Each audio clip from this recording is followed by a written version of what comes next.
Shalom, selamat malam, sore menuju malam, rekan-rekan sekalian yang menonton YouTube ini ataupun juga yang nanti akan menonton.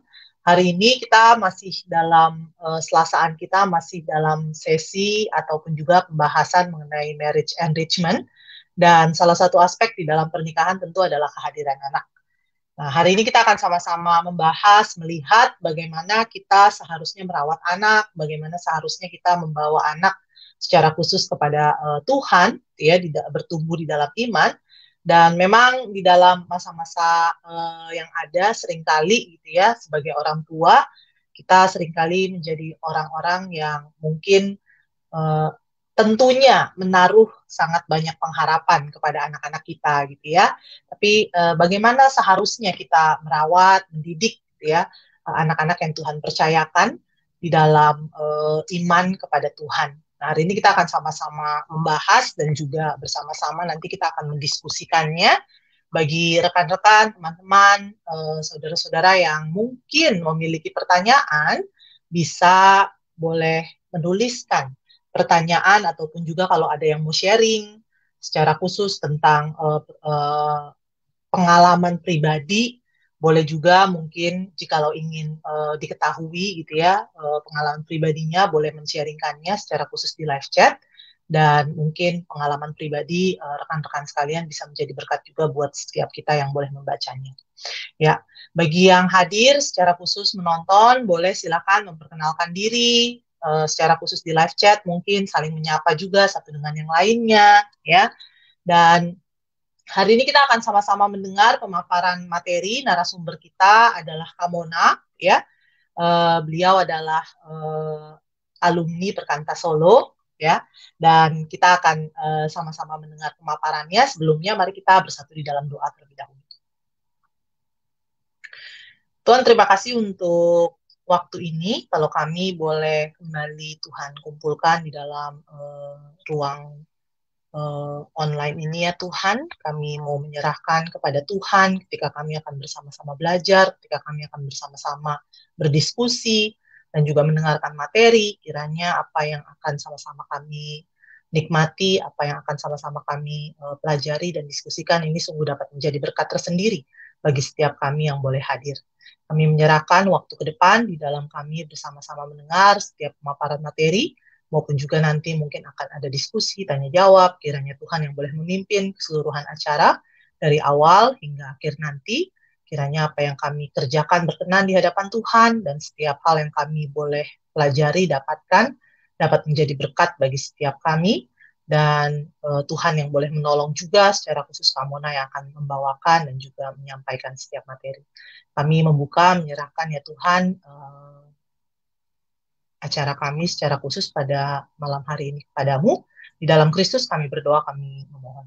Amin. Ya, saya persilakan kepada Kamona. Ya, selamat sore, Feby. Selamat sore, rekan-rekan, Sore, Bapak Ibu Kak. sekalian. Ya, senang sekali bisa jumpa kembali di dalam selasaan ini. Ya. Ya, Bapak Ibu, rekan-rekan, tema kali ini kita akan bahas tentang anakku bukan untuk investasi. Ya, mungkin sudah dari nenek moyang ya, orang-orang kita di atas kita dulu punya keyakinan, punya keyakinan bahwa anak-anak itu adalah investasi untuk masa tuanya. Ya, jadi makanya mereka berusaha sebaik mungkin ya bisa membuat anaknya berhasil supaya berharap bahwa nanti di masa tuanya bisa memelihara orang tuanya, bisa memelihara mereka ya. Tapi juga ada beberapa orang ketika tidak mempunyai anak gitu ya, merasa juga bahwa wah kok tidak punya anak, tidak normal ini ya, kemudian menjadi gelisah, menjadi rendah diri karena tidak mempunyai anak. Itu di satu sisi ya Bapak Ibu rekan-rekan. Di sisi lain bahwa ada anak-anak sekarang, masa sekarang ini banyak sekali ya anak-anak yang mengalami depresi. Kenapa? Karena mereka anak-anak ini mengalami bahwa tekanan yang ada di dalam dunia pendidikan itu berat buat mereka. Ada juga yang merasa bahwa mereka depresi karena tekanan-tekanan dari pergaulan. Nah, jadi ada dibully sehingga mereka mengalami tekanan-tekanan. Ada juga kaum muda, anak-anak muda ini yang mengalami depresi karena keluarga, ya. Jadi karena orang tua yang ribut terus, orang tua yang berselingkuh, sehingga mereka mengalami tekanan-tekanan tersebut. Sehingga saya menemui beberapa orang-orang muda ini yang mengatakan, saya sudah lelah ini, ya. Saya sudah lelah, saya ingin mati saja. Untuk apa hidup ini? Ya. Jadi rekan-rekan Bapak Ibu itu ada dua sisi yang berbeda, ya. Jadi sisi satu orang tua itu menghendaki punya anak, ya. Tetapi di sisi lain ada anak-anak yang merasa berat dan tidak suka hidup di dunia ini. Ya, itu adalah suatu dilema. Mungkin saya berpikir juga ketika orang-orang ini berdoa minta anak, atau termasuk saya, ya, ketika saya minta anak, mungkin saya berdoa minta anak, mungkin saya dulu tidak berpikir, ya, bahwa nanti bahwa anak yang saya lahirkan itu akan ada di dunia yang cukup keras ini. Jadi ketika saya berdoa minta anak, ya mungkin saya berpikir, ya saya harus punya keturunan, ya saya berdoa minta keturunan pada Tuhan, minta anak pada Tuhan. Tetapi saya tidak pernah memikir, waktu saat itu saya tidak pernah serius juga memikirkan bahwa tidak mudah loh ketika anak yang saya lahirkan ini hidup di dunia, ya. Tidak mudah untuk hidup di dunia itu. Ya, karena itu Bapak Ibu, maka kalau ada di antara Bapak Ibu yang sedang berdoa untuk minta anak, ya, mungkin perlu dipikirkan dulu, apakah saya betul-betul sudah siap, ya, menolong anak saya ketika saya melahirkan punya anak, menolong anak saya sehingga ketika anak saya lahir di dunia ini, mereka bisa bertahan terhadap dunia, bahkan mereka bisa menang dan mereka bisa menaklukkan semua kesulitan yang ada di dunia ini. Ya. Dan mungkin Bapak Ibu yang sudah punya anak, ya, mari kita tidak membiarkan anak itu begitu saja. Tetapi kita perlu menolong anak-anak ini supaya anak-anak ini di dalam tekanan-tekanan dunia ini, anak-anak tetap bisa bertahan. Ya, ini pemikiran ini timbul, ya, karena suatu saat anak saya itu mengatakan demikian.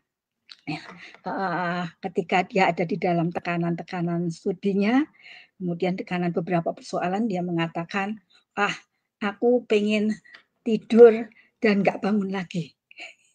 Ya, itu kemudian satu lagi yang mengatakan, ketika ada di dalam tekanan-tekanan, dia mengatakan, lebih baik aku kembali kepada perutnya mami aja dah. Ya, jadi ketika saya mendengar keluhan-keluhan anak saya ini, maka saya berpikir, timbul pikiran di dalam saya, ya. Ya, ternyata saya menginginkan mereka lahir, ya. Tetapi waktu itu saya tidak memikirkan bahwa tidak mudah loh lahir di dunia, ya, hidup di dunia ini. Karena itu Bapak Ibu, sesi ini kita akan belajar, ya, bagaimana menolong anak-anak kita supaya anak-anak kita itu bisa hidup di dunia ini, menaklukkan dunia ini, dan menghasilkan sesuatu yang mempengaruhi kebaikan bagi dunia ini. Ya, silahkan slide-nya. Ya, Bapak Ibu, waktu kita menikah, ya, sebetulnya ada dua kemungkinan yang bisa terjadi. Ya, yang pertama kita memperburuk dunia, yang kedua memperbaiki dunia. Jadi saat kita menikah kita bisa memperburuk atau memperbaiki dunia. Ya, jadi kalau di dalam pernikahan kita kemudian terus-menerus konflik, ya, kemudian terjadi percekcokan, terjadi serang menyerang, kemudian terjadi perceraian, maka pernikahan kita itu menambah, ya, keburukan yang ada di dunia ini karena sudah sedemikian banyak sebetulnya pernikahan-pernikahan yang mengalami perceraian. Jadi kalau kita tidak merawat pernikahan kita, kita akan menambah satu lagi ya perceraian di dunia ini dan memperburuk itu. Dan bukan itu saja, maka ketika kita konflik di dalam pernikahan dan tidak merawat pernikahan, maka anak-anak kita bisa menjadi korbannya. Sehingga ada anak-anak yang depresi, ada anak-anak yang ingin bunuh diri, ada anak-anak yang kemudian menjadi pemberontak. Ya, itu berarti akan menambah anak-anak yang menambah jumlah anak-anak yang sudah sedemikian ini di dunia, sehingga kita memperburuk dunia. Ya. Tetapi kita juga bisa memperbaiki dunia kalau kita merawat pernikahan kita dengan baik, sehingga anak-anak yang lahir adalah menghasilkan anak-anak yang hidup takut akan Tuhan, anak-anak yang memberkati dunia ini, sehingga kita bisa memperbaiki dunia ini. Jadi pertanyaannya, Bapak Ibu rekan-rekan, apakah pernikahan kita itu memperburuk atau memperbaiki dunia saat ini? Ya, silahkan kita mengevaluasi. Kita akan masuk selanjutnya, slide selanjutnya. Ya. Ya, kita akan baca sama-sama ya. Kita akan masuk. Kalau kita ingin memperbaiki, tentunya kita akan memilih ya. Kita akan memperbaiki dunia. Ya, melalui pernikahan saya, melalui anak-anak saya ingin memperbaiki dunia. Karena itu kita akan masuk sekarang bagaimana supaya kita bisa memperbaiki dunia melalui keturunan-keturunan, melalui pernikahan kita, tetapi juga keturunan-keturunan kita. Ya, kita akan baca Mazmur 127 ayat 3. Sesungguhnya anak-anak lelaki adalah milik pusaka daripada Tuhan, dan buah kandungan adalah suatu upah. Ya, Bapak Ibu rekan-rekan semuanya, dari ayat ini jelas ya dikatakan bahwa anak-anak kita itu adalah milik pusaka daripada Tuhan. Kalau kita ingat kata pusaka, apa ya arti kata pusaka? Apa yang muncul di dalam pikiran kita tentang pusaka, barang pusaka? Ya, barang pusaka adalah barang berharga, ya, dan biasanya dirawat, kemudian nilainya tinggi. Jadi dikatakan anak-anak kita itu milik Tuhan, bukan milik kita. Milik Tuhan yang bagaimana? Milik Tuhan yang berharga, karena itu milik pusaka Tuhan sendiri. Jadi Bapak Ibu, dari ayat ini jelas ya dikatakan bahwa anak kita itu anak yang ada di dalam diri kita, anak yang dititipkan pada kita itu bukan milik kita sendiri, tetapi itu milik pusaka daripada Tuhan. Dan tidak peduli apakah anak itu cantik atau anak itu tidak cantik, apakah anak itu pinter atau anak itu tidak pinter, apakah anak itu putih atau anak itu hitam, tidak peduli. Semuanya itu adalah milik pusaka Tuhan. Ya, berarti apapun keadaan anak itu adalah sesuatu yang berharga, milik Tuhan, sesuatu yang berharga. Dan karena itu dititipkan pada kita, bukan milik kita, dan itu sesuatu yang berharga, maka sudah selayaknya lah kita menjaga anak-anak kita. Ya, milik pusaka itu supaya kalau itu barang pusaka kita jaga ya, supaya tidak retak, supaya tidak supaya tidak rusak, supaya itu tidak pecah, tetapi supaya barang ini tetap utuh. Nah ya, kalau ini barang milik pusaka, supaya tetap utuh, sehingga suatu saat yang memiliki ini meminta, mana barang pusaka yang kutitipkan mana? Ya, kita bisa memberikannya dengan bangga, karena kita sudah merawatnya. Ya, jadi Bapak Ibu, anak-anak kita, siapapun dia, entah itu bodoh, entah itu pintar, atau apapun juga, dia adalah milik pusaka Tuhan. Dan karena itu kita harus menjaganya, merawatnya sedemikian rupa, sehingga suatu saat kalau Tuhan minta, mana anakku, mana milik pusakaku, kita bisa berikan pada Tuhan. Ini, Tuhan milik pusakaku. Ya, jadi mari lanjut. Slide-nya, Bapak Ibu, anak-anak kita itu berarti itu milik pusaka Tuhan. Bukan sesuatu yang bisa kita pakai untuk investasi kita. Ya, karena itu bukan milik kita. Suatu saat Tuhan akan ambil dan kita harus siap memberikannya. Dalam panggilan itu bisa dalam bentuk apapun ya. Tapi jelas bahwa kita tidak bisa menjadikan anak-anak itu sebagai investasi untuk memberikan kita rasa aman, untuk memelihara masa tua kita, untuk membuat kita bangga ya. Tidak bisa karena itu adalah milik pusaka Tuhan. Kemudian juga bahwa anak-anak kita itu bukan untuk kesenangan kita, ya. Jadi mungkin ketika kita yang sudah menikah ya, ketika kita menikah kita ingin pengen segera punya anak ya supaya ada sesuatu yang dibanggakan. Atau ketika tidak punya anak merasa tidak normal, merasa mendapat aib gitu ya. Sehingga ketika ada anak itu bisa menjadi kebanggaan, kesenangan kita. Dan mungkin dulu kita punya cita-cita yang belum pernah tercapai. Ya kita berpikir bahwa anak ini yang akan meneruskan cita-cita kita. Ya. Anak ini yang akan menjadikan apa yang dulu impian kita yang gagal, anak ini kita harapkan itu bisa menjadi untuk mencapai impian kita. Ya. Atau anak itu bukan menjadi dikatakan bahwa anak ini juga bukan menjadi pusat pernikahan. Ya. Artinya apa? Artinya bahwa kemudian semua yang kita kerjakan, kita lakukan itu untuk anak kita. Ya, jadi biasa ya Bapak Ibu kalau ada yang bekerja itu mengatakan bahwa wah kami itu bekerja mati-matian ya untuk anak ini, untuk siapa lagi tuh kalau bukan untuk anak kita. Ya, untuk anak kita. Ya, kalau kita ingat Abraham Tuhan karuniai Iskak, maka salah satu yang Tuhan lakukan, Tuhan mengatakan bahwa supaya Iskak itu dikurbankan, diberikan pada Tuhan. Kenapa? Ya, karena Tuhan ingin melihat apakah hatinya Abraham itu sudah berpusat kepada Iskak atau hatinya hatinya Abraham itu tetap berpusat kepada Tuhan. Jadi Bapak Ibu, anak-anak kita itu seharusnya tidak menjadi pusat kehidupan kita, ya, sehingga semua itu diarahkan untuk anak kita, waktu, uang itu semua untuk anak kita, ya. Tetapi juga bukan menjadi pusat pernikahan kita, ya, sehingga kemudian anak-anak ini menjadi lebih utama daripada relasi pernikahan. Ya, lanjut. Ya, Bapak Ibu kita akan baca Mazmur 127 ayat 4. Tentu ayat ini yang sudah familiar ya dengan kita ya.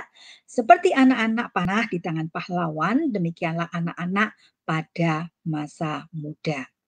Ya, jadi Bapak Ibu dikatakan bahwa anak-anak kita, siapapun dia, bagaimanapun keadaannya, dia itu seperti anak panah.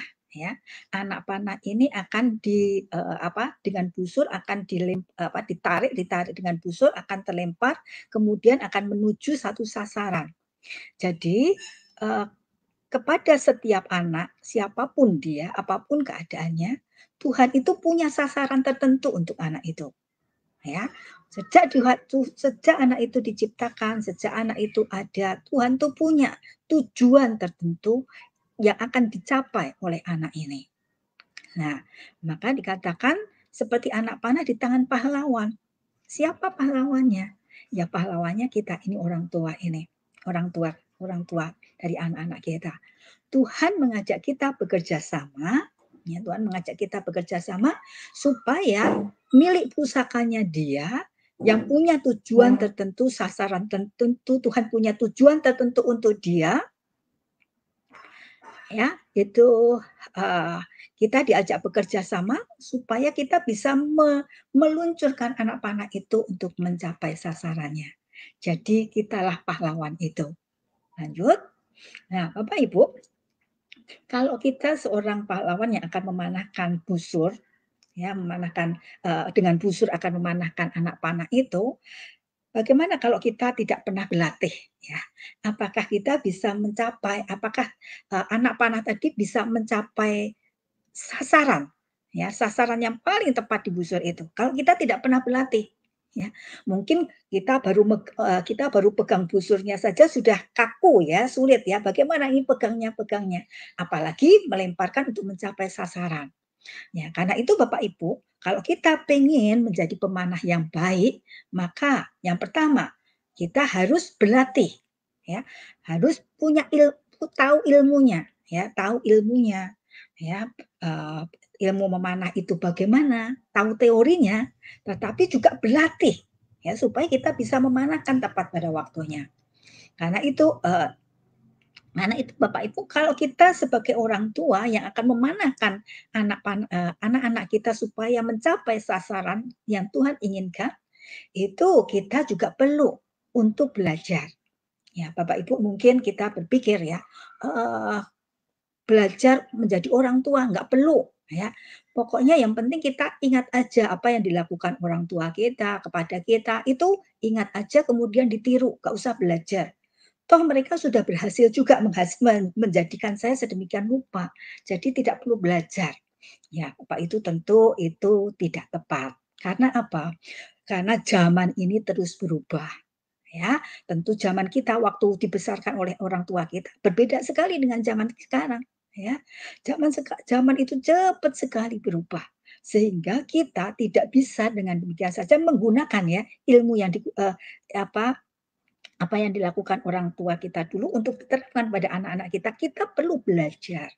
Karena itu Bapak Ibu dan rekan-rekan sekalian, saya menyarankan, sungguh menyarankan ya, kalau kita sudah mendoakan anak-anak kita dan Tuhan sudah mempercayakan anak-anak itu kepada kita, mari kita juga bertanggung jawab terhadap anak-anak kita. Supaya kita menolong anak-anak kita ini, sehingga anak-anak kita ini bisa bertumbuh menjadi pribadi yang kuat. Salah satunya adalah mari kita belajar parenting, belajar menjadi orang tua. Banyak sumber kita bisa belajar. Ya, salah satunya sekarang ini ya kita belajar melalui seminar ini. Kita juga bisa belajar melalui buku-buku, melalui sosial media. Kita bisa belajar. Yang penting mari kita belajar terus mengupdate ya supaya bisa kita menolong anak-anak kita. Kemudian selain belajar Bapak Ibu, kalau ya kita sudah punya ilmu, tetapi kita sebagai pemanah itu sakit tangannya sakit atau perutnya sakit, tentu kita tidak bisa memanah dengan baik. Ya, Bapak Ibu, sebagai pemanah, maka yang perlu kita perhatikan, Bapak Ibu, mari kita lihat di dalam hidup kita, apakah masih ada luka kepahitan di dalam hidup kita.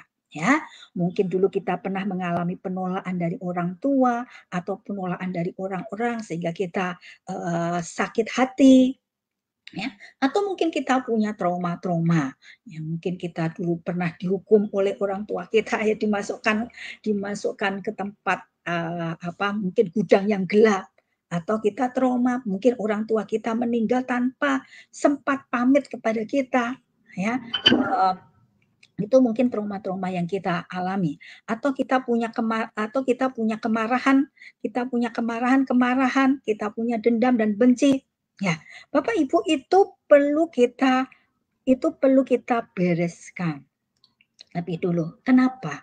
Karena ketika kita terluka, maka kita akan menjadi sensitif ya terhadap orang lain sehingga kita mudah sekali kemudian marah-marah, mudah sekali kemudian kebencian semakin meluap ya. Tetapi juga orang yang terluka akan mudah melukai. Bapak Ibu, banyak sekali anak-anak ya itu yang kemudian terluka karena apa? Karena orang tuanya terluka dan melukai dia ya, melukai dengan merendahkan, melukai dengan tidak menganggap. Banyak sekali anak-anak terluka.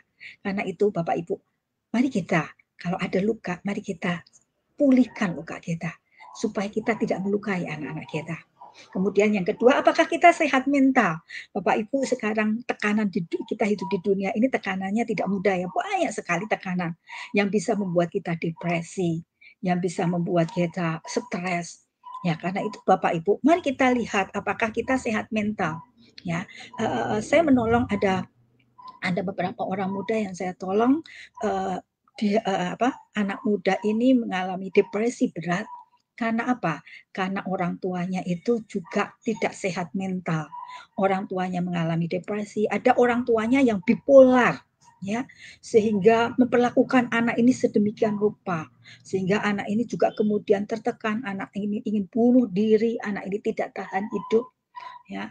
Ya, mari Bapak Ibu kita lihat kalau kita merasa kita tidak sehat mental, mari kita segera ya, segera menemui mungkin bisa konselor, ya mungkin psikiater atau psikolog ya supaya kita bisa segera tertangani sehingga anak-anak kita tidak menjadi korban karena kita tidak sehat mental. Ya, kemudian apakah kebutuhan kita punya kebutuhan emosi yang tidak terpenuhi ya. Mungkin kita kurang waktu masa lalu kita kurang dikasihi, kita kurang penerimaan penghargaan sehingga kita menuntut pasangan kita menuntut anak-anak kita itu supaya memberikan penghargaan ya. Begitu anak itu tidak memberikan penghargaan pada kita, kita marah dan lain sebagainya. Nah, itu Bapak Ibu supaya kita bisa menolong anak-anak kita, maka kita perlu sembuh dari hal-hal yang luka-luka kita, sakit-sakit kita, supaya kita bisa menolong anak kita sehingga anak kita bisa sehat. Lanjut. Ya, sebelumnya. Ya, Bapak Ibu, ini gambar apa ya? Ini ada gambar sebuah rumah yang kemudian bocor. Ya, jadi sebuah rumah bocor. Bapak Ibu, seandainya ini rumah Bapak Ibu, ya, kalau bocor sedemikian, apa yang Bapak Ibu lakukan? Ya, tentu Bapak Ibu Bapak Ibu atau rekan-rekan akan cepat melakukan perbaikan ya. Baru bocor sedikit aja, mungkin sudah cepat-cepat memperbaiki ya, supaya tidak bocornya lebih besar. Nah, kalau bocornya seperti ini, apa yang terjadi? Mungkin rumah bisa banjir. Nah, tapi Bapak Ibu, banyak ya orang yang pernikahannya mengalami lubang sehingga terjadi kebocoran-kebocoran seperti ini, tetapi tenang-tenang saja ya. Ada yang sudah mulai konflik, ada yang kemudian sudah diambang perceraian, ada yang sudah hidup sendiri-sendiri, tetapi tidak berusaha untuk memperbaiki. Nah, bayangkan kalau anak-anak kita ada di rumah yang seperti ini. Tentu anak-anak kita kedinginan, ya. Dan mungkin anak-anak kita kan lihat terus atap itu ketakutan bagaimana kalau suatu saat runtuh. Ya, anak-anak merasa tidak aman. Bapak Ibu, nah pernikahan kita itu seperti atap ini. Itu menjadi tempat yang aman buat kita. Lanjut.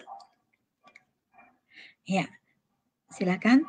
Ya, Bapak Ibu, kalau relasi pasutri kita, relasi suami istri kita intim ya, kita dengan pasangan ya intim, ketika ada persoalan bisa diselesaikan, ada konflik bisa dibicarakan dengan baik, kita punya waktu-waktu berdua, kita bisa mesraan, romantis, dekat ya.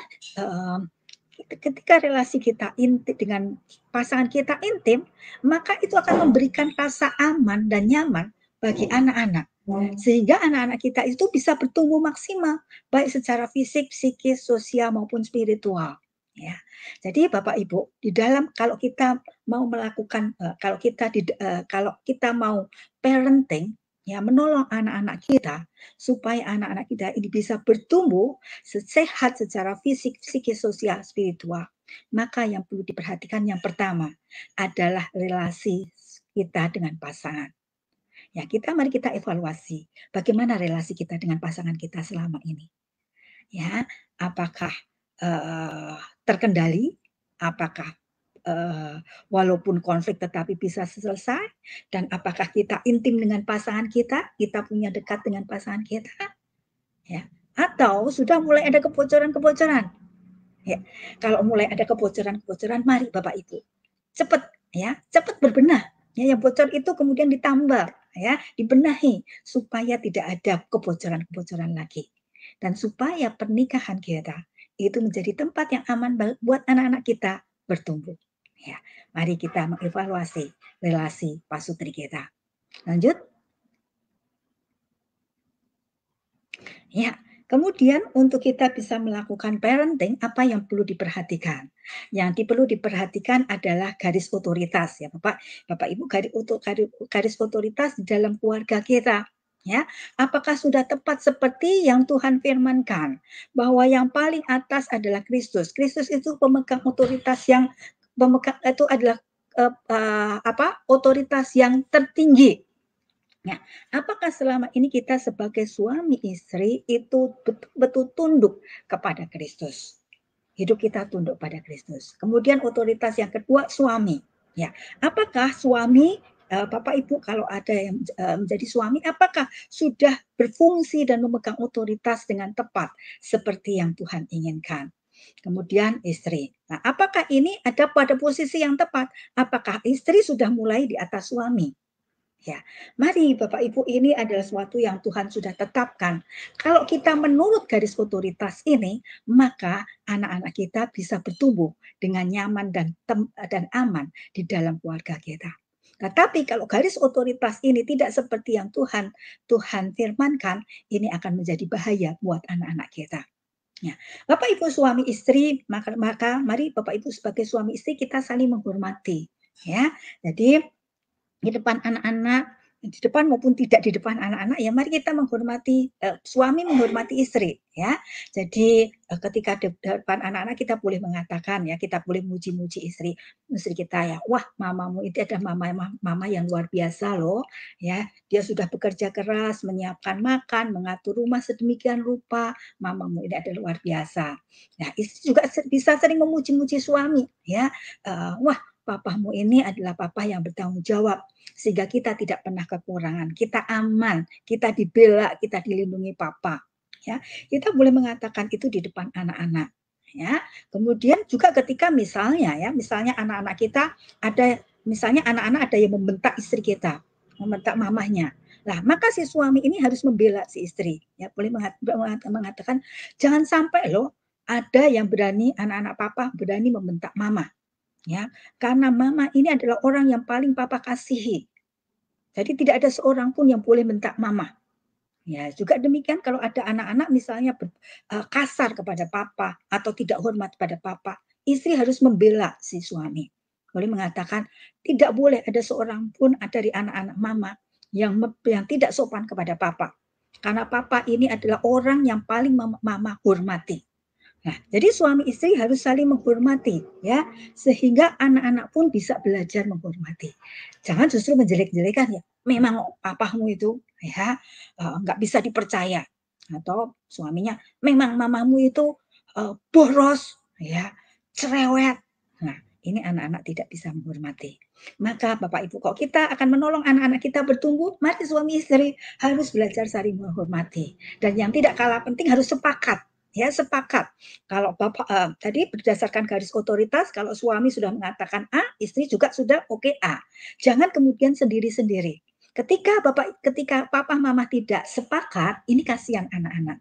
Ya, anak-anak menjadi seorang yang tidak mungkin bisa menjadi seorang yang tidak percaya diri, seorang anak yang tidak bisa ambil keputusan, seorang anak yang bisa rendah diri dan lain sebagainya. Oleh karena itu, mari rekan-rekan, Bapak Ibu, baik yang sudah menikah maupun yang belum, ketika nanti akan menikah, jadilah suami istri yang saling menghormati dan sepakat.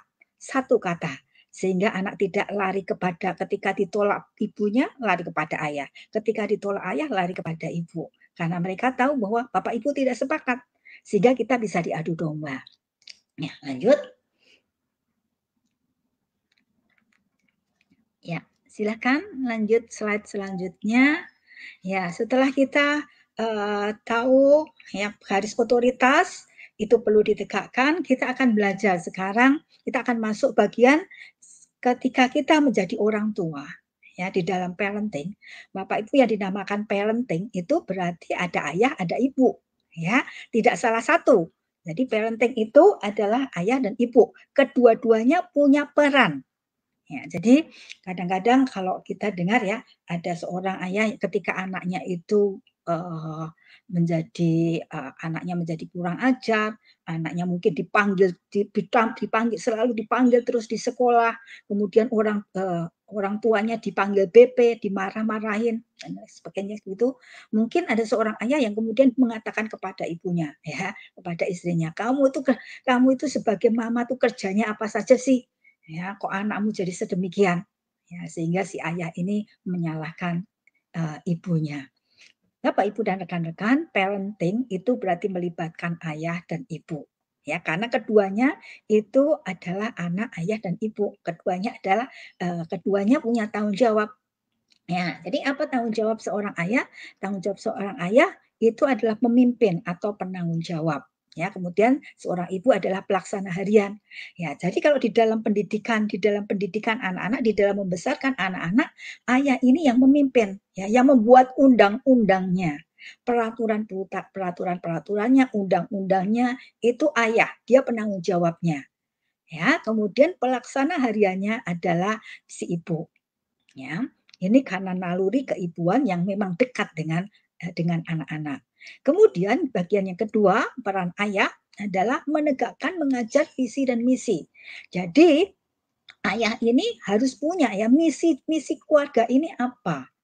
Ya, kemudian visinya apa, misinya apa, keluarga ini mau dibawa kemana. Itu ayah yang menegakkan, kemudian mengajarkan kepada anak-anak. Tetapi ayah ini juga berperan yang menolong anak-anak supaya punya visi di dalam hidupnya. Jadi banyak anak-anak kadang-kadang saya juga merasa ya dulu waktu saya muda ditanya mau jadi apa ya, nggak tahu mau jadi apa gitu ya. Pengennya bagaimana ya hidupnya nggak tahu, wes jalani saja dan mengalir gitu. Nah di sini peran ayah adalah menolong anak ya supaya anak itu punya visi di dalam hidupnya, punya impian di dalam hidupnya, sehingga anak itu tahu hidupnya untuk apa. Nah, ayah perlu menolong ini. Jadi misalnya ada anak-anak misalnya ya main mobil-mobilan gitu ya. Misalnya wah, saya ingin jadi driver ambulan ayah gitu ya. Jangan kemudian si ayah ini merendahkan anaknya. Ngapa? Mau cita-cita kok jadi driver ambulan. Mau cita-cita tuh jadi dokter, apa jadi apa begitu. Nah, ini ayah yang merendahkan anaknya, ya. Ya. Tetapi di dalam situasi seperti ini, ayah ini bisa memakai untuk membukakan visi anak itu. Oh iya, driver, kamu tampaknya suka ya untuk menjadi driver. Ya, bagus, jadi driver itu bagus.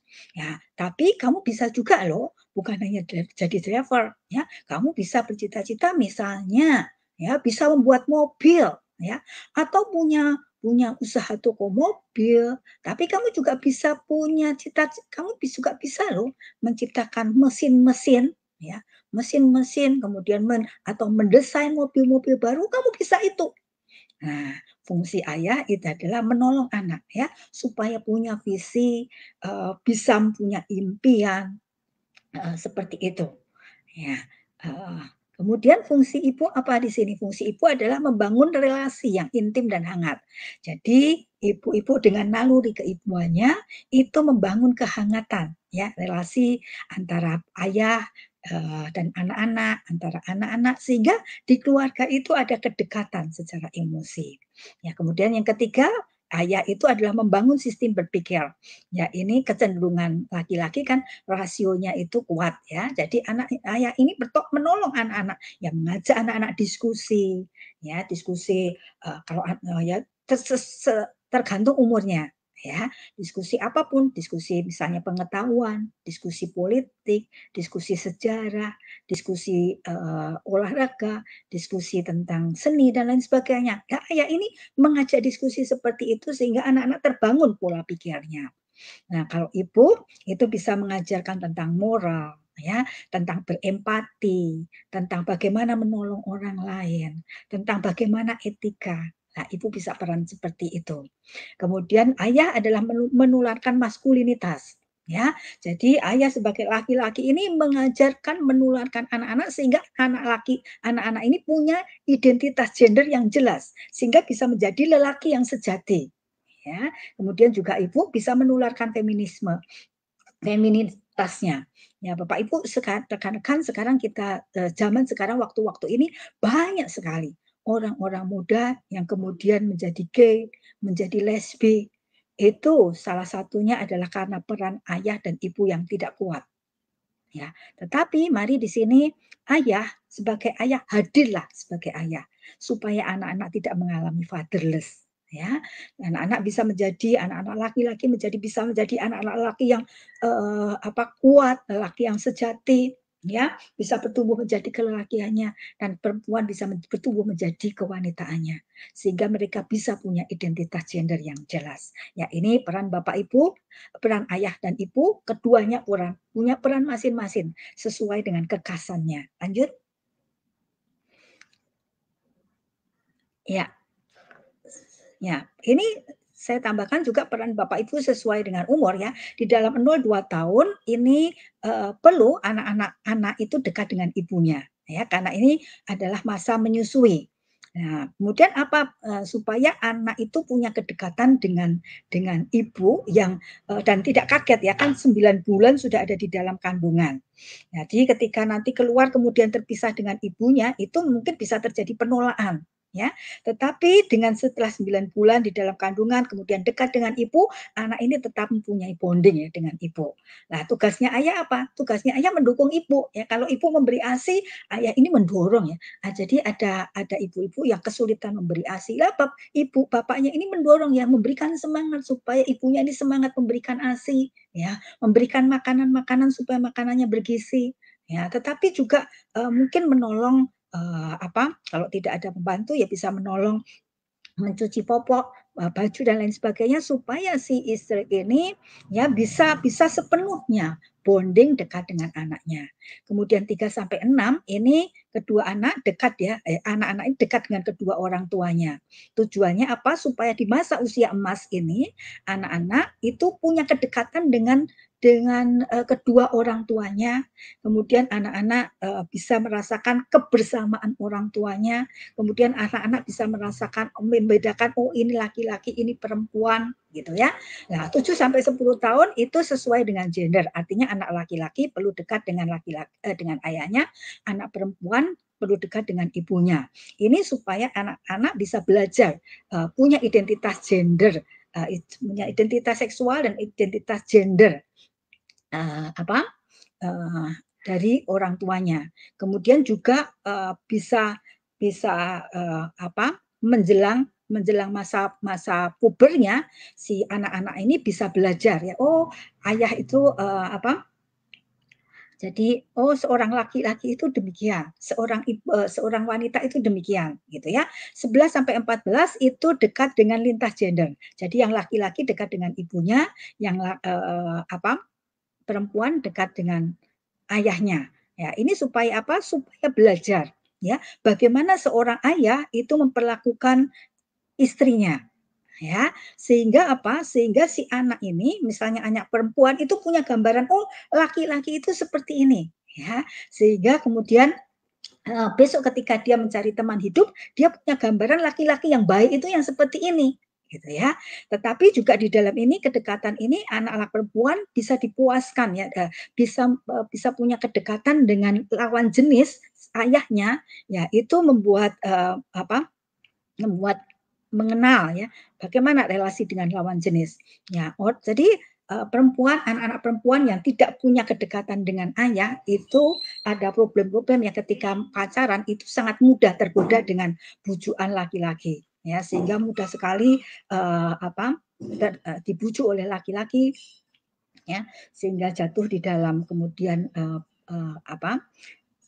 kejatuhan seksual. Ya, kemudian umur 15 tahun ke atas ini dekat dengan sesuai dengan gendernya, laki-laki dengan papa, perempuan dengan ibu. Ini karena menjalani masa puber dan supaya disiapkan menjadi bagaimana menjadi seorang seorang suami, bagaimana menjadi seorang istri itu dipersiapkan di sini. Lanjut. Ya, itu adalah peran ayah dan ibu. Ya, Bapak Ibu. Jadi selama selama kita menolong anak-anak kita, maka relasi suami istri itu harus tetap intim, tetap dekat. Berapa tahun pun.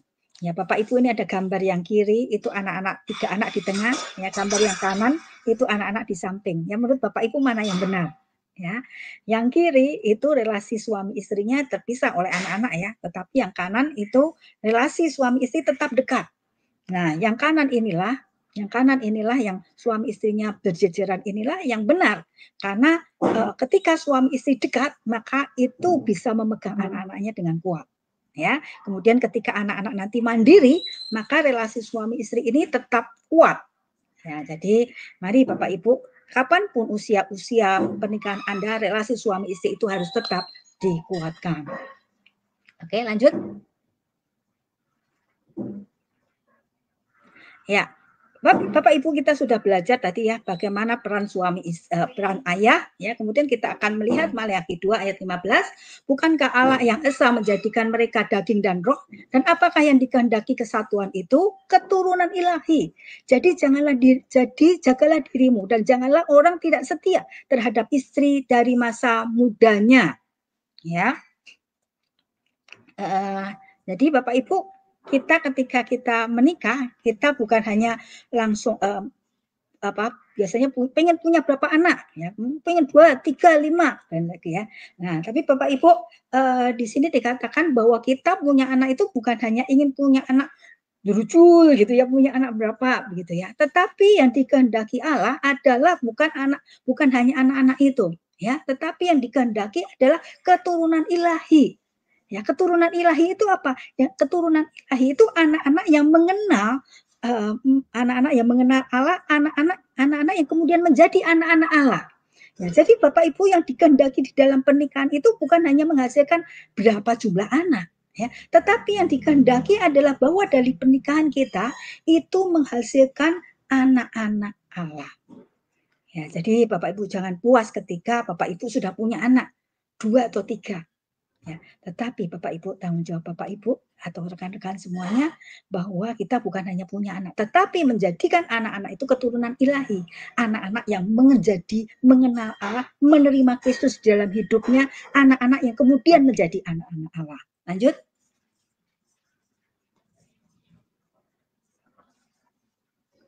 Ya, Bapak Ibu, ketika kita belajar parenting itu apa? Ya, parenting itu sebetulnya kalau kita tadi belajar bahwa yang dikehendaki dari pernikahan kita adalah lahirnya keturunan-keturunan ilahi, ya, anak-anak Allah, ya, anak-anak Allah yang menjadi umat rajani, ya, menjadi umat rajani.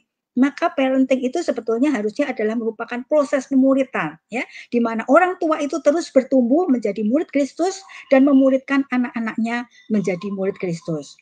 Ya, jadi di dalam parenting ini keduanya harusnya bertumbuh, ya, mengalami pertumbuhan, mengalami proses. Ya, jadi Bapak Ibu kalau dulu ditolong di dalam mahasiswa tidak berhenti di situ. Ketika kita menjadi parent, menjadi orang tua, kita harusnya terus bertumbuh. Ya, pertumbuhnya mengalami apa? Di dalam semakin mempunyai identitas sebagai anak Allah. Ya, jadi ketika mengalami persoalan-persoalan, kesulitan-kesulitan, tidak kemudian minder, tidak kemudian depresi, tetapi ingat saya ini anak Allah, gitu ya. Kemudian juga terus bertumbuh mempunyai relasi yang intim dengan Allah, ya, tetap mempunyai waktu doa, waktu saat teduh, kemudian bertumbuh menjadi karakter serupa dengan Kristus dan mengasihi sesama. Jadi orang tua itu sebagai orang tua harusnya terus bertumbuh menjadi murid. Ya, kemudian bersamaan dia menjadi murid, dia akan memuridkan anak-anaknya.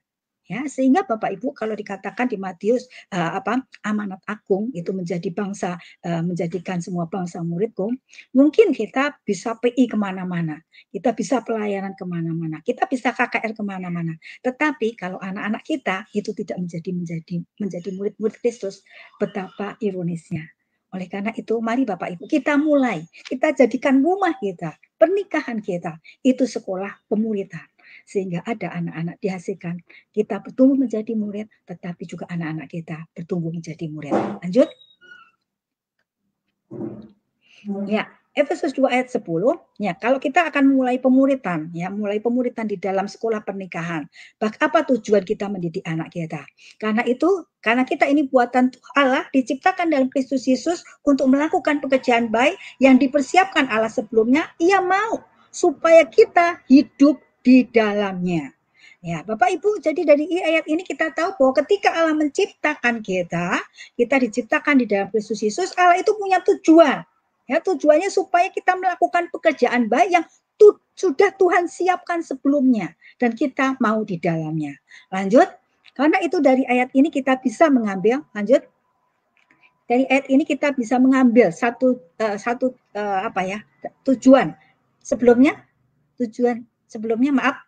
tujuan tujuan mendidik anak atau apa? Kalau kita mendidik anak, yang pertama adalah menolong anak itu supaya bisa hidup mandiri. Mandiri yang bagaimana? Ya, mandiri yang bergantung kepada Allah sebagai bapaknya. Ya, jadi bukan hanya mandiri, oh dia bisa bekerja sendiri, oh dia tidak perlu tergantung lagi secara ekonomi kepada orang tuanya. Bukan seperti itu. Tetapi mandiri bergantung kepada Allah sebagai bapaknya. Kenapa kita harus menolong anak seperti ini? Bapak Ibu, paling aman itu kalau anak itu hidup bergantung kepada Allah. Karena apa? Allah lah yang punya langit dan bumi, tetapi juga Allah lah yang bisa mengetahui segala sesuatu. Allah itu tempat yang aman. Bapak Ibu kita tidak tahu hidup kita sampai berapa lama lagi. Ya, kalau suatu saat mungkin kita pekerjaan sekarang baik, tetapi suatu saat di PHK. Ya, bagaimana dengan anak-anak kita? Mungkin kita sekarang sehat, tapi kalau suatu saat Tuhan panggil kita, bagaimana anak-anak kita? Tetapi kalau kita sejak dini, ketika kita menolong anak-anak itu, kita menolong anak-anak hidup bergantung kepada Allah, maka ketika dia mulai bergantung kepada Allah, dia aman. Karena dia ada di dalam perlindungan dan pertolongan Allah. Jadi tujuan mendidik anak adalah kita menolong anak itu hidup mandiri bergantung pada Allah, kemudian menemukan panggilan hidupnya apa. Ya, Tuhan memanggil aku sebagai apa? Ya, mungkin ada yang terpanggil menjadi seorang dokter spesialis yang bisa menolong orang. Ya, dia terpanggil untuk mungkin ada seorang yang terpanggil menjadi guru di pelosok atau menjadi pengacara atau hakim sehingga bisa menegakkan keadilan. Ya, supaya anak-anak itu menemukan panggilan itu dan hidup di dalam panggilan itu. Ketika anak-anak itu mandiri di hadapan Tuhan, bergantung kepada Tuhan, menemukan panggilannya dan hidup di dalam panggilannya, itulah kita selesai. Ya, maka kita bisa menyerahkan kembali kepada ini Tuhan anak-anakmu yang sudah engkau percayakan kepadaku. Inilah inilah milik pusakamu yang sudah engkau titipkan kepadaku. Lalu bagaimana dengan saya? Mungkin kita begitu ya. Tidak perlu khawatir Bapak Ibu. Karena janji Tuhan apa? Janji Tuhan di dalam Yesaya, sampai masa tuamu aku adalah Tuhan. Sampai masa putih rambutmu aku akan menggendongmu. Aku akan melakukannya dan terus melakukannya. Maka biarlah anak-anak itu ada di dalam panggilannya, mengerjakan panggilannya, dan yang bertanggung jawab atas hidup kita adalah Tuhan. Sampai masa tua kita, sampai masa putih rambut kita, Tuhanlah yang bertanggung jawab atas kita. Kita tidak perlu meletakkan tanggung jawab itu kepada anak-anak supaya anak-anak itu membayar hak balas budi, membayar hutang-hutang. Tidak. Tuhanlah yang bertanggung jawab atas hidup kita. Ya, setelah kita menetapkan tujuan, kita bisa menetapkan nilai-nilai keluarga ya. Nilai-nilai keluarga apa yang mau kita tetapkan di dalam keluarga? Ini terserah Bapak Ibu. Ini saya memberi contoh. Misalnya, keluarga kita adalah nilai-nilainya hidup takut akan Allah. Keluarga yang berintegritas, keluarga yang menolong dalam keluarga, peduli sama sesama.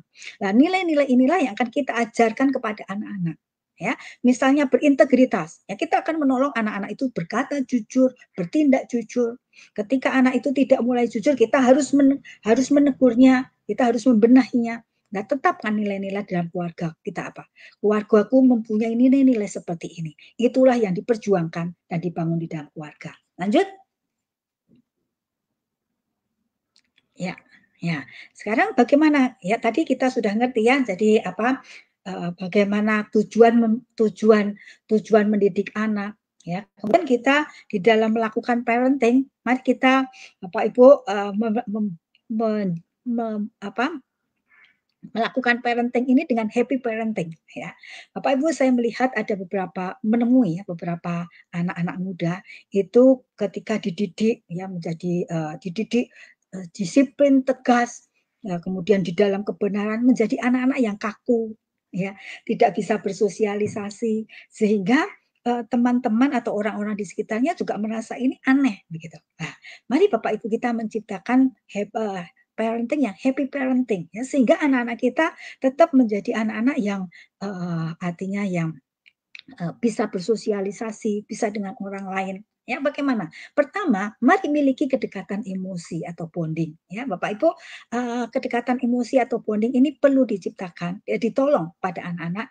Anak-anak itu supaya menjadi nyaman bercerita apapun pada kita. Ya, ketika anak-anak nangis, kita jangan cepat-cepat ngomong, gitu aja nangis tuh, gitu ya, gitu aja nangis. Ketika anak-anak mau marah, kita nggak boleh marah, ya, nggak boleh marah. Apa sih kurangnya kamu ini? Mama, papa itu sudah sayang, kamu nggak boleh marah. Ya, sehingga anak-anak kita tidak bertumbuh menjadi seseorang yang punya emosi, yang bebas beremosi. Mari kita menolong anak-anak kita itu berani mengenali emosinya apa, ya. Kita menghargai emosinya. Oh ya, oh kamu marah karena tadi barang mainanmu dilempar adik ya, kamu marah ya, sedih ya karena itu. Ya, nah, kita terima perasaan itu. Kemudian tolong anak itu untuk bagaimana mengelolanya. Kemudian adalah fun dan menyenangkan, ya.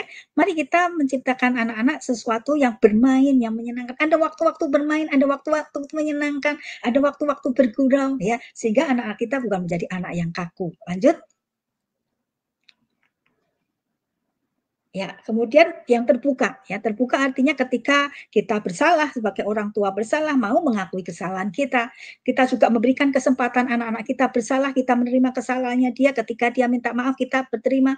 Kita juga terbuka apa adanya bahwa papa mama itu orang yang bukan orang yang sempurna, punya kelemahan. Ya kita terbuka menjadi orang yang terbuka sehingga anak-anak kita juga bebas menjadi dirinya sendiri, nyaman menjadi dirinya sendiri, kita juga nyaman. Ya mari kita melakukan happy parenting yaitu mempunyai kedekatan emosi, kemudian fun, kemudian terbuka. Lanjut? Ya, Pak Ibu waktunya tinggal sebentar, saya akan cepat saja. Ada 4 fase ya di dalam membesarkan anak, yaitu fase yang pertama 0 sampai 5 tahun, ini adalah fase disiplin. Bapak Ibu kalau lihat itu ada garis yang di atas itu otoritas. Ya, ini saya dapatkan ketika saya belajar dari Growing Kids God's Way. Saya menarik sekali ini ya, saya banyak belajar dari sini. Jadi dari atas itu ada otoritas, makin ke bawah, makin ke tahunnya umurnya banyak, makin turun ya. Kemudian yang pengaruh itu grafiknya dari turun ke atas ya. Jadi waktu 0 sampai 5 tahun ini adalah waktu membentuk anak-anak itu menjadi anak yang taat ya, mempunyai karakter yang taat. Karena itu kita menolong anak-anak ini disiplin. Nah, di bagian ini anak-anak akan ditolong untuk mengetahui apa yang benar, apa yang salah, apa yang sopan, apa yang tidak boleh dilakukan, apa yang boleh dilakukan. Ya, ini kita tegakkan di sini dengan otoritas dengan otoritas yang dengan otoritas yang kuat. Ya, kadang-kadang kita berpikir pada waktu anak-anak masih anak-anak lucu ya. Misalnya anak-anak melempar sesuatu, oh lucu, atau anak-anak mengecek-ngecek kita, oh lucu, kita biarkan. Nah, nanti kalau itu dilakukan pada waktu dewasa kita marah-marah. Nah, pada waktu 0 sampai 5 tahun ini kita otoritas kita betul-betul tegakkan otoritas. Yang tidak boleh dilakukan, tidak boleh dilakukan. Ya, kemudian 6 sampai 12 ini adalah masa training. Jadi kita di sini menemani anak-anak ya, menemani anak-anak supaya sehat tubuh, jiwa tubuhnya, kita menolong anak-anak, menemani anak-anak bagaimana mandi, bagaimana gosok gigi, bagaimana berolahraga, kemudian bagaimana secara psikis ya kejiwaan, bagaimana mengenali perasaan. Kita menemani anak-anak, bagaimana mengelola pikiran, bagaimana mengatur keinginan apa yang boleh dilakukan dan apa yang tidak, apa yang menjadi kebutuhan, apa yang menjadi keinginan, kita temani di situ ya. Nah, kemudian ini yang 13 sampai 19 itu adalah coaching. Kita sudah tidak menemani dekat tetapi kita dari jauh ya. Ketika ada yang salah, kita benarkan. Kemudian dilanjutkan lagi, kita ajarkan lagi, demikian lagi ya. Kemudian yang umur yang 19 ke atas ini adalah menjadi sahabat, menjadi tim ya. Jadi kalau ya di umur yang 19 ini otoritasnya sudah turun sekali. Kita tidak memerintah, kita tidak menasehati, tidak seperti itu. Tetapi kita bekerja sama dengan anak-anak. Ya, pengaruhnya yang lebih tinggi. Pengaruh itu adalah teladan. Ya, jadi Bapak Ibu di usia 19 kita nggak bisa merintah-merintah seperti anak-anak. Ya, ini Bapak Ibu nanti bisa Bapak Ibu lebih pelajari lagi karena ini akan sangat menolong bagaimana kita menolong anak-anak itu bisa mandiri. Lanjut. Ya, Bapak Ibu ini yang terakhir ya. Yang terakhir, kalau bukan kita yang membentuknya, maka dunia yang akan membentuk anak kita. Ya, sekarang itu dunia itu luas sekali, anak-anak bisa browsing apapun, bisa lihat dimanapun, kapanpun, ya. Dan dunia ini keras. Kalau anak tidak mampu menguasai dirinya, dia yang akan dikuasai dunia. Mari Bapak Ibu, kalau kita sudah mendoakan anak-anak kita dan Tuhan percayakan anak-anak itu pada kita, mari kita bertanggung jawab merawat dan menolong anak-anak kita. Supaya anak-anak kita menjadi anak-anak yang kuat, bisa hidup di dunia ini, bertahan di dunia ini, tetapi juga bisa mempengaruhi, memberikan pengaruh yang baik bagi dunia ini. Terima kasih, saya serahkan kembali kepada Devi. Ya, terima kasih banyak Kak Mona untuk pemaparan materinya, sangat-sangat memberkati. Kembali lagi kepada saudara-saudara sekalian, rekan-rekan sekalian, Bapak Ibu sekalian, yang mungkin ingin memberikan sharing pengalaman, atau mungkin ingin bertanya, berdiskusi, dapat menuliskannya di live chat. Ya, nanti kita akan sama-sama membahasnya, mendiskusikannya, dan juga mungkin nanti kalau ada yang mau sharing dapat kita sama-sama lihat. Ya. Tadi ada yang nanya gitu ya di live chat, apakah materinya dapat diberikan? Ya, materi nanti akan ditaruh di kolom deskripsi setelah acara ini selesai. Jadi nanti materi dari Kamona dapat kembali dilihat, kembali diambil ya, itu di kolom deskripsi. Tapi akan diberikan setelah nanti acara ini selesai. Dan kalau ada dari Bapak Ibu, rekan-rekan, saudara-saudara sekalian yang mungkin membutuhkan konseling pribadi, dapat menghubungi Perkantas. Ya, sekali lagi, adakah rekan-rekan yang mungkin ingin bertanya ataukah mungkin ingin berbagi pengalaman? Dipersilahkan ya. Ya, sembari mungkin Bapak, Ibu, teman-teman sekalian yang mungkin sedang menonton tuh ngetik kali ya, Kamuna ya, pertanyaannya atau sharingnya. Mungkin aku buka kali ya dengan pertanyaannya. Ya, ada yang bilang, bukan ada yang bilang sih Kak. Jadi kadang-kadang kan ya ngurus anak itu kan udah berat banget ya Kak ya, susah gitu ya, kalau bisa dibilang bukan hal yang mudah. Dan apalagi pas anak-anak tuh kecil gitu ya, ngerawat, ngurus tuh bukan hal yang mudah. Nah, sehingga kadang-kadang banyak orang yang berpikir tuh, enggak kok, nggak ngarepin investasi. Cuman dia harus ada balas budi dong. Ya, kadang-kadang kan pemikirannya kayak gitu ya. Nah, kalau si anak nggak memberikan balas budi, ya berarti itu anak durhaka gitu kadang-kadang. Pemikiran orang gitu ya. Wah, nih anak durhaka nih gitu ya. Tidak membalas budi. Ya. Nah, menurut pendapat Kamona, sebenarnya wajar nggak sih seorang tua atau orang tua itu mengharapkan balas budi dari sang anak gitu ya? Kalaupun iya, mungkin adakah mungkin batasan-batasan sampai sejauh mana gitu kan?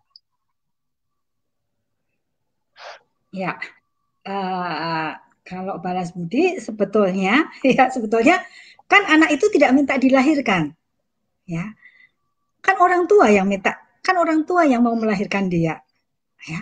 Harusnya orang tua yang sudah, kalau pengen punya anak, harusnya dia yang sudah siap, ya, sudah siap menyiapkan segala sesuatunya, dan bukan meminta anak itu untuk berbalas budi, karena orang tua yang meminta dia melahirkan, ya.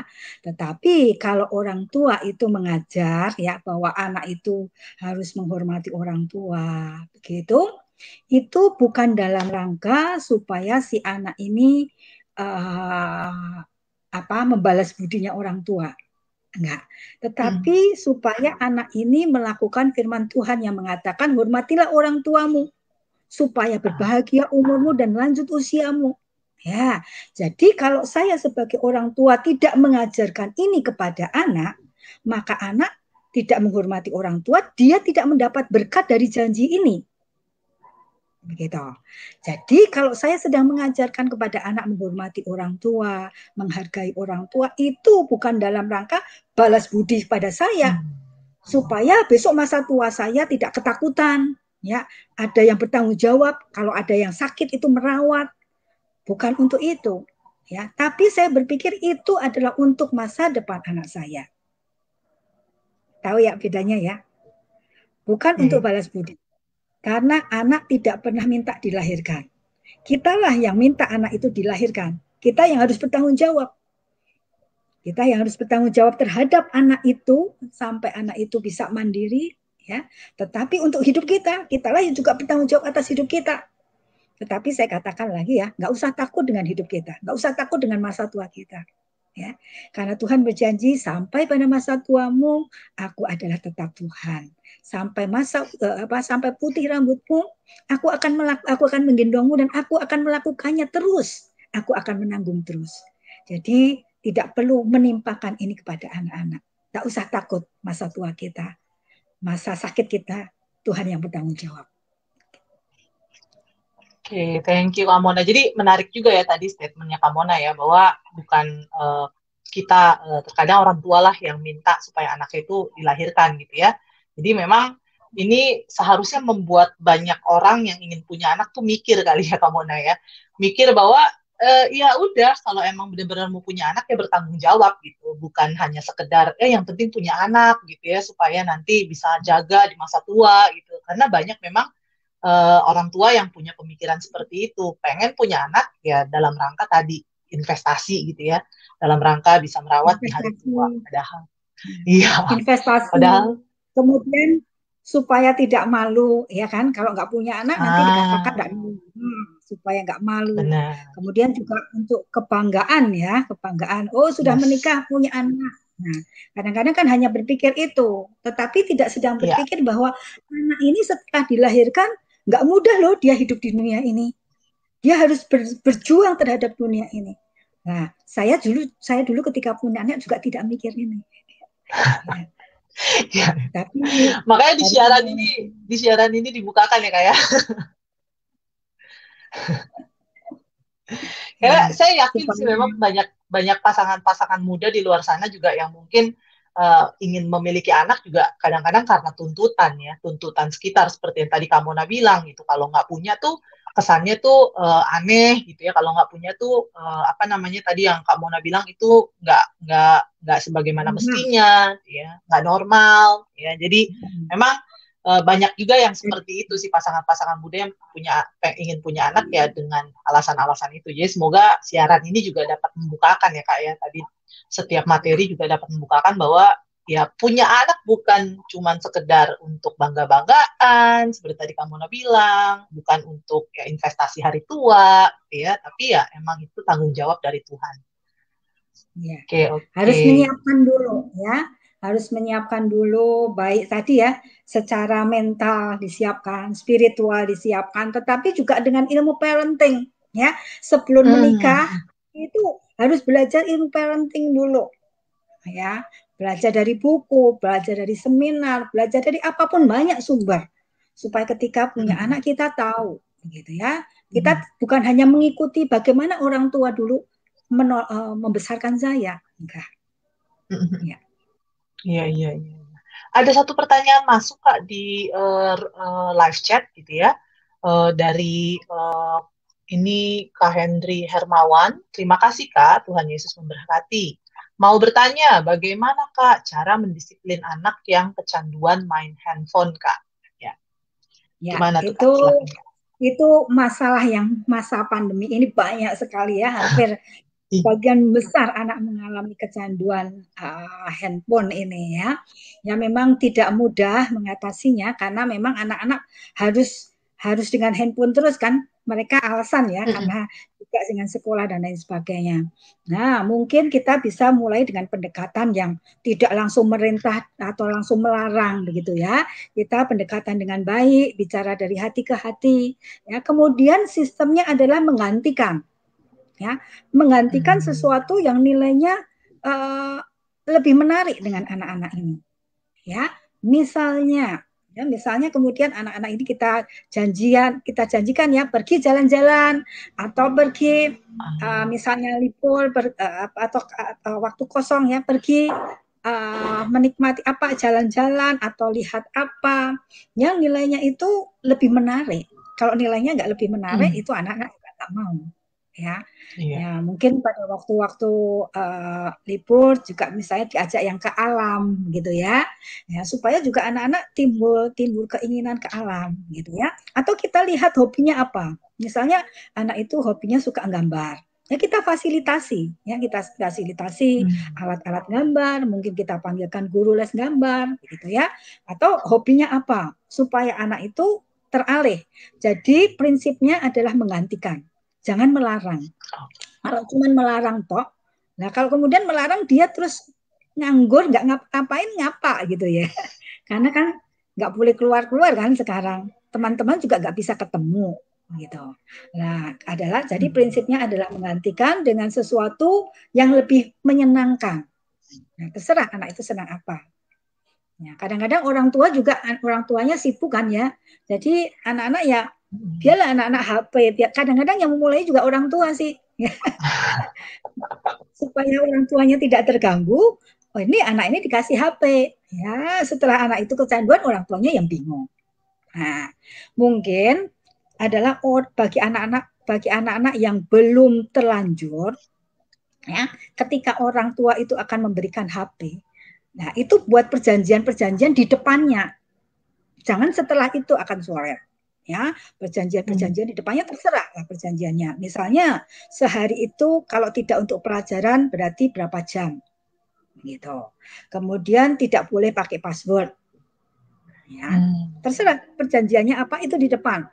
Nah, kalau melanggar perjanjian itu, nah berikan sanksi. Sanksinya juga di depan. Ya, mungkin kemudian HP itu diambil lagi dan hanya dipakai kalau pelajaran. Nah, itu perjanjian-perjanjian di depan. Kalau sudah di tengah begini, kadang-kadang sulit. Ya. Ya. Oke. Oke, terima kasih Kak Mona. Iya ya, menarik bahwa prinsipnya itu menggantikan gitu ya, bukan cuma sekedar melarang, lalu kemudian ya udah nggak tahu mau ngapain, tapi ya menggantikan dengan sesuatu hal yang menarik. Kadang-kadang soalnya orang tua kayak gitu, pokoknya nggak boleh ya, tapi kemudian emang nggak menggantikan gitu, nggak tahu juga anak-anak ini harus ngapain gitu. Ya, ya. Orang tuanya juga nggak tahu, orang tuanya juga nggak mau sulit. Pokoknya jangan kecanduan. Iya, Orang tuanya nggak mau sulit. benar itu kan. Kadang-kadang seperti itu memang. Oke, ada lagi kah mungkin yang ingin bertanya atau berdiskusi atau mungkin men-sharingkan pengalaman? Mungkin satu pertanyaan lagi jika lo ada. Adakah? Tidak ada? Aku satu pertanyaan deh kalau gitu Kak. Ini mungkin pertanyaan terakhir ya dari aku ya. Bicara tentang intervensi Kak atau campur tangan orang tua dalam hidup anak gitu ya. Tadi kan Kak bilang kan kita sebagai orang tua itu seharusnya ya secara khusus dalam menemukan tadi dibilangnya panggilan hidup ya.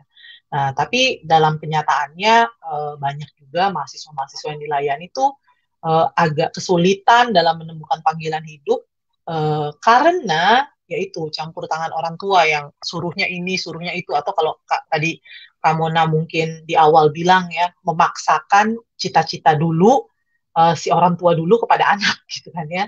Jadi akhirnya cita-cita si orang tua lah yang harus diikutin misalnya sama si anak. Nah, kira-kira sampai sejauh mana ya kayak intervensi atau campur tangan orang tua dalam hal mungkin si anak ini dapat menemukan gitu ya panggilan hidupnya.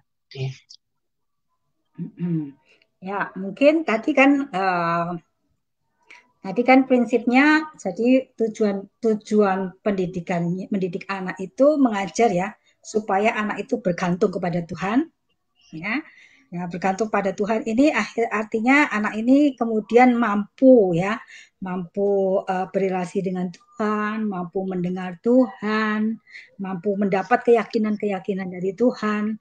Nah, itu diharapkan seperti itu. Jadi ketika ini adalah orang tua adalah menolong anak ini menggumulkan. Ya, mungkin menolong, oke, bisa janjian waktu berdoa, ya, kemudian dilihat juga kan secara ini mungkin ditolong juga bisa dilengkapi dengan tes-tes ya. Tesnya dia tes bakatnya apa. Itu bisa menjadi alat ya, menjadi tes itunya. Kemudian dia kesukaannya apa, bakatnya apa. Begitu, itu juga bisa jadi masukan-masukan. Ya, masukan-masukan. Kemudian juga bisa menolong anak-anak ini untuk ketemu dengan orang-orang yang sudah punya profesi ya, sehingga anak ini tahu. Kadang-kadang anak itu kuliah nggak tahu loh dia itu ngapain di situ gitu ya. Ya, misalnya ikut-ikutan dengan dengaran. Nah, mungkin orang tua bisa menemukan dengan orang-orang dengan profesi-profesi itu supaya anak-anak ini tahu gambarannya apa-apa seperti itu. Ya, sambil terus mendoakan, menolong, menemani anak, menjadi teman diskusi, ya, mungkin mengantar ke tempat-tempat apa, mencari data-datanya, gitu ya, data-datanya tempat kuliahnya, ya seperti itu. Jadi orang tua adalah di sini adalah mendampingi ya, mendampingi anak-anak, mendampingi berdoa, mendampingi diskusi, mendampingi memberikan masukan-masukan seperti itu, gitu. Ya. Oke. Berarti peran pendampingan ya Kak ya, bukannya menentukan gitu ya, bukan langsung menentukan kamu harus jadi ini gitu atau kamu harus ke sini gitu ya, tapi perannya pendampingan. Ya. Oke, oke. Terima kasih banyak Kak Mona untuk siaran kita hari ini.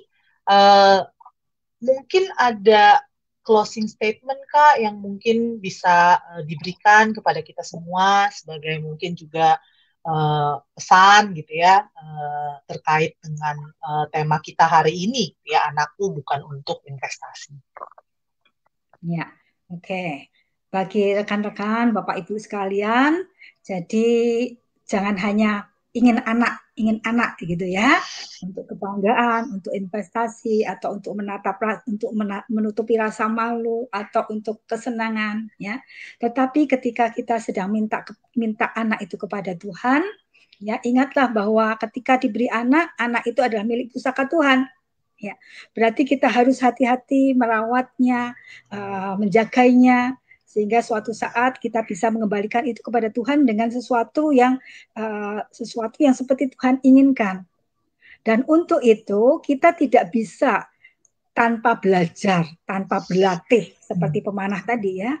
Kita harus belajar, kita harus berlatih. Karena itu kita harus sebelum kita menjadi seorang tua, kita perlu memperlengkapi dengan ilmu, memperlengkapi dengan belajar dari orang, dari apapun, supaya kita bisa menjadi pemanah yang akan memanahkan anak panah itu tepat pada sasaran. Ya, demikian yang bisa saya sampaikan supaya kita tidak memperburuk dunia. Dunia ini sudah terlalu buruk. Banyak anak-anak yang sudah gagal, depresi, ingin bunuh diri dan lain sebagainya. Jangan kita menambahi satu atau dua orang.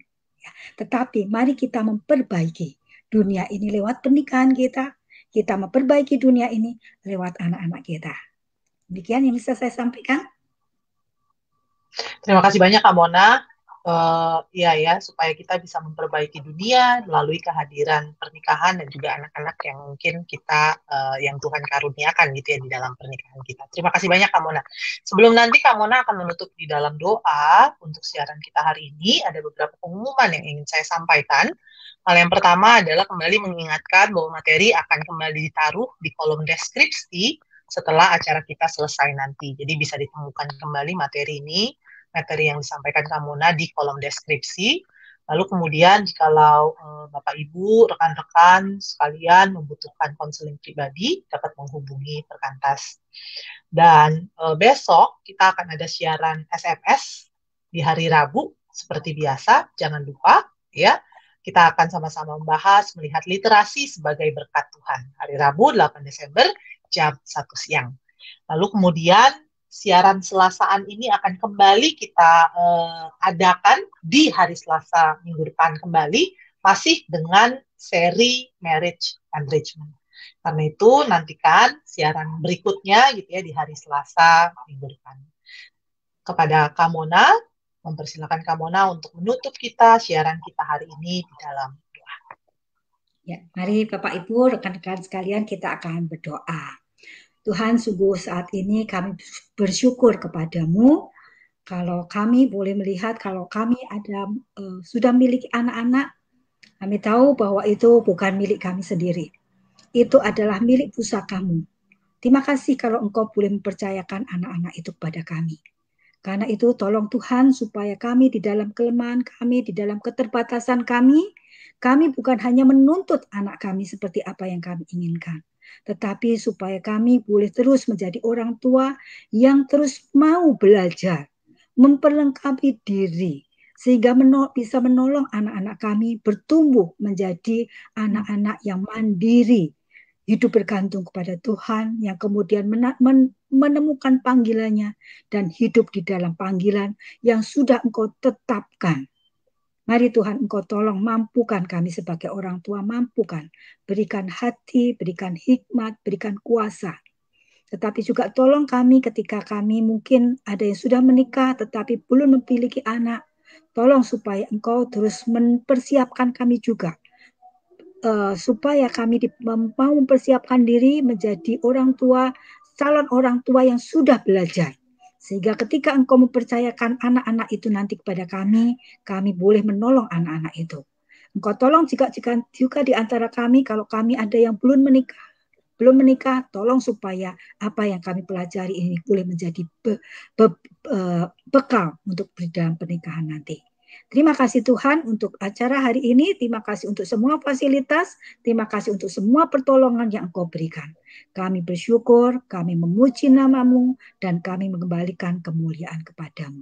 Di dalam nama Tuhan Yesus kami berdoa. Amin. Terima kasih banyak Kak Mona untuk siarannya pada hari ini. Terima kasih untuk materi yang disampaikan. Juga kepada rekan-rekan sekalian yang boleh menonton. Terima kasih. Dan kiranya apa yang boleh disampaikan dapat menjadi berkat tersendiri bagi setiap kita. Dan menolong kita juga ya untuk semakin mengerti, memahami, dan juga semakin mendoakan jikalau ingin memiliki anak, merawatnya, dan juga bertanggung jawab terhadapnya. Ya, selamat malam, sampai jumpa di siaran Selasaan kita minggu depan. Shalom.